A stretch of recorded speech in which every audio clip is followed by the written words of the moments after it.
You know what occurred to me? I think I was your first editor when I was 10. Do you remember that? Yep. And we used to go into your studio. Right. And then remember who followed that? Jim Rice. That's right. Remember Jim Rice? Yeah. But I was just thinking about some of the most fun times we've had have been around photography. And it was with that same projector that you're going to use in the studio. But I was thinking about how it was the time where I think you were the most free and had the most fun. Is that true?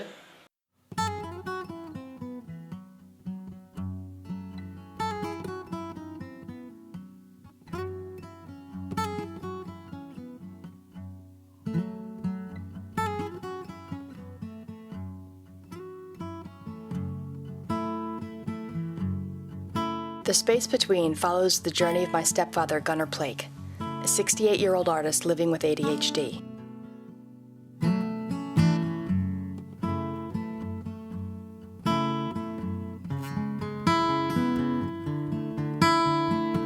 From his peaceful home in Santa Fe, New Mexico, he reflects on a lifetime with impulsivity, hyperactivity, and his personal demons, time and motion.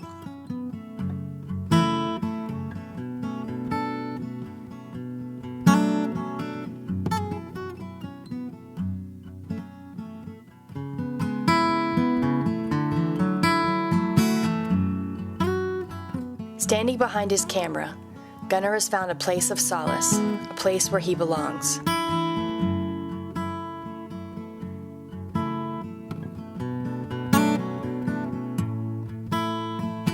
Photographing vast natural landscapes helps him focus.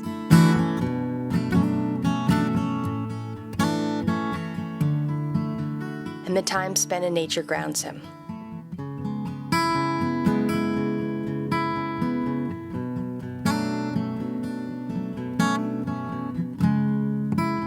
He has found the gifts in his condition, the hyperfocus that allows him to expand time, and in the last quarter of his life, live in the creativity of the space between.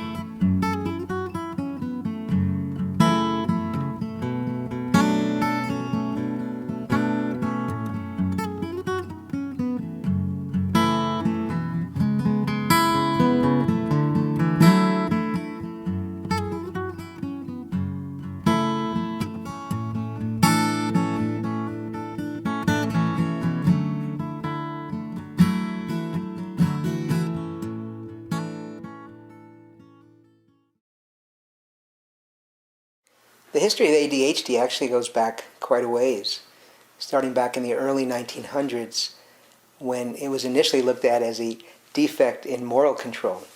And with that came a pretty devastating type of treatment, punishment. Then when they moved further on into time, into the 1950s, it was actually termed minimal brain damage. I remember this very well because I was born in the 50s. And there was no obviously evidence on any kind of x-rays or scans of brain damage, but this is what it was called. And that's interesting to name if you think about it, minimal brain damage. And then moving further into the 1980s, actually attention deficit disorder, ADD, and then certainly into the 1990s of ADHD, which is the combination of attention deficit hyperactivity disorder, which is what is called now, and which is probably the best description because this is not just one thing, and that is really an important thing to understand. We look at it from the hyperactivity component, and that's a kid who is always in motion. And it's not always, there's subtleties obviously here, but is very active, overly active, running around, restless, fidgety in their chair. As I say in my office, touching everything. You know a kid right away. He goes to your, touches everything. Parents tell him to stop, or I tell him to stop. Goes away, comes back, touches my headphones for this or this, my dictaphone and my papers. The other component is the impulsive component that is frequently seen with a hyperactivity. But again, they can be seen without it or with it. There's a lot of combinations here of symptoms and subtypes and what we call phenotypes, the expression of how it is. And that impulsive component can be very disruptive because you're in a class and you just blurt out when you're not supposed to. But what about relationships? You're talking to someone, there's a decorum, you listen, you talk, there's a give and take. What about if you can't stop yourself. So someone's right in the middle of what they're saying, and you just blurt out what you're going to say. It's very difficult to have a very meaningful relationship that way, and it's also, and so that impacts on social interactions.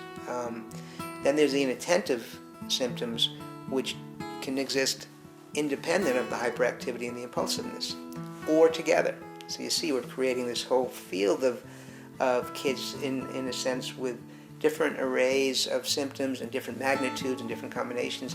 And the inattentiveness is you can't focus, you can't concentrate, you can't sustain attention. You have a short attention span.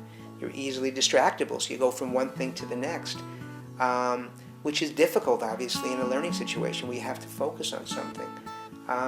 So you put all these together, and you really negatively impact a child's ability to focus, to concentrate, to remain still in a situation, and so therefore you impact learning, you impact functional interactions, and unfortunately you can affect the child in really, really significant ways because they underachieve. They can be very, very smart, but they don't perform. They don't test well. They go through this spiral that tends to descend and pull them down, down, down, because each thing begets the next. So when you perform less and you get bad grades and you get in trouble and you get yelled at, and then it extends to home and your parents get upset, and then you get, et cetera, you get decreased self-esteem. Your sense of self is impacted, and that impacts your ability to perform in school even more, your ability to have meaningful relationships. You get into your teenage years and you can get morose and down and the whole thing. And it's really a negative cycle. So the diagnosis is so key, and yet, as we said before, the diagnosis is not always the same because different observers have different observer biases and there's no objective biomarkers. So it gets complex. I mean, in the very, very obvious situations, it's very easy to make the diagnosis. In the more subtle situations, it's more difficult. And I see kids who may have seen numbers of different physicians, practitioners, like psychologists or what have you. It is amazing how many different diagnoses you will see in the same child. Born in 1941, an only child adopted in St. Louis at 2.5 when his father was away in China during World War II, Gunner's life in motion began. His earliest memory was of the thick smoke and screeching steel of the train that delivered his father, F. Marvin, back from the war. It was the first of many vehicles that would carry Gunner and his family as they traversed the U.S., moving over 10 times before his 17th birthday. Gunner's father, F. Marvin, a self-made man, working among people of a different class, had big plans for his son, enrolling young Gunner at Yale before his 3rd birthday. But Gunner, who suffered from an as-yet unnamed condition, was incorrigible. At 5, during the first week in his New York nursery school, Gunner turned over all the cots at nap time and was punished by being accelerated ahead to the 1st grade, where some other teacher would have to manage him. He was constantly in trouble, whether hurling burning newspapers or his steak dinner from the windows of his Manhattan high-rise, or swimming in the perilous currents of the heavily trafficked East River. By 11, the family moved to Washington, D.C., where F. Marvin flung the blame on his son, regaling to friends at dinner parties. We had to move. Gunner was kicked out of every school in New York City. This and most of Gunner's other impulsive actions led to biting, sarcastic remarks, and at worst, merciless beatings by his father, a strict disciplinarian who was determined to have a normal son.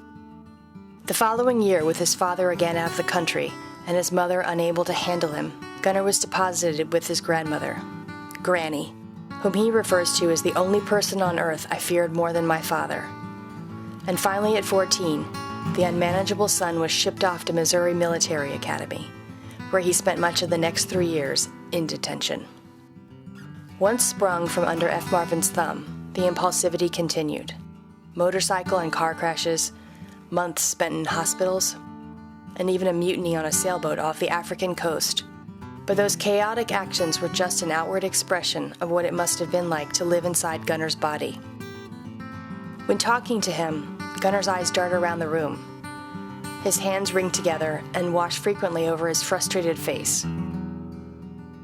His feet rub and bounce on the floor as though on an invisible treadmill, and his mind wanders mid-conversation to thoughts traveling on some parallel highway in his overcrowded brain.